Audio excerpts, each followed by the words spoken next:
কটা সবজি দিয়ে আজকে আমি একটা পালং শাকের তরকারি বানাবো।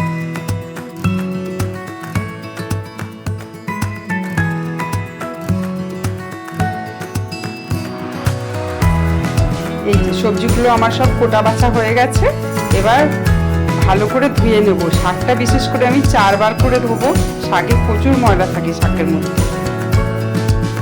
সকালে রান্না থাকে তোমাদের, তাহলে তোমরা রাতের এগুলো সব মানে ফুটে বেছে নিয়ে তোমরা ফ্রিজের মধ্যে রেখেও দিতে পারো। হচ্ছে 2 চামচ সরিষার তেল দিয়েছি, এর মধ্যে পেঁয়াজগুলো দিয়ে দেবো।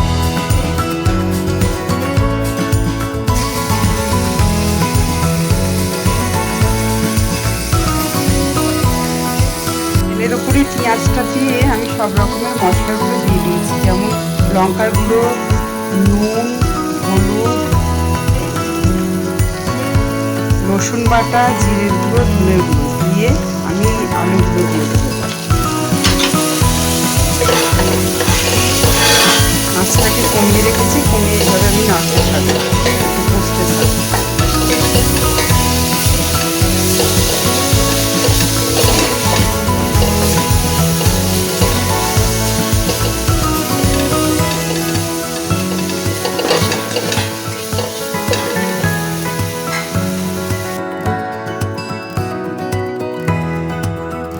জল দিয়ে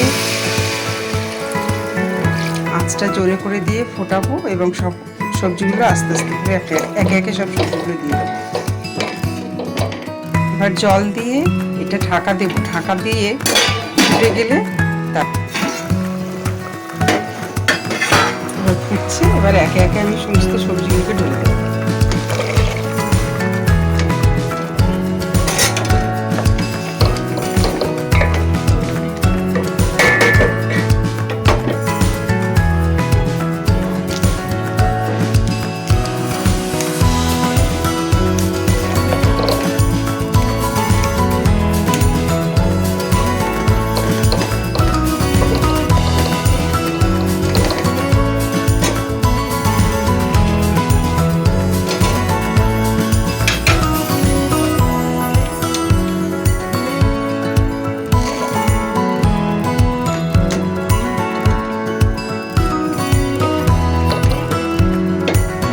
শাকগুলো দিয়ে দেবো।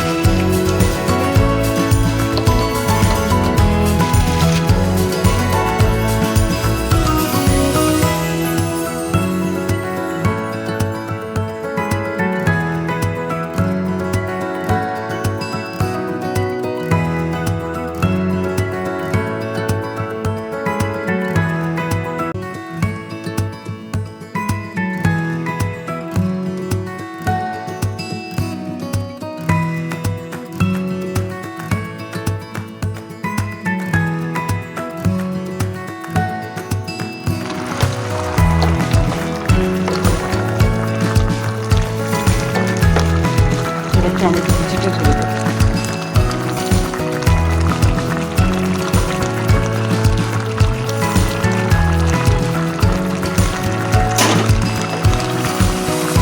ভালো করে মাখবো, ভালো করে মিক্স করে দিয়ে ফুটিয়ে নিলেই ব্যাস।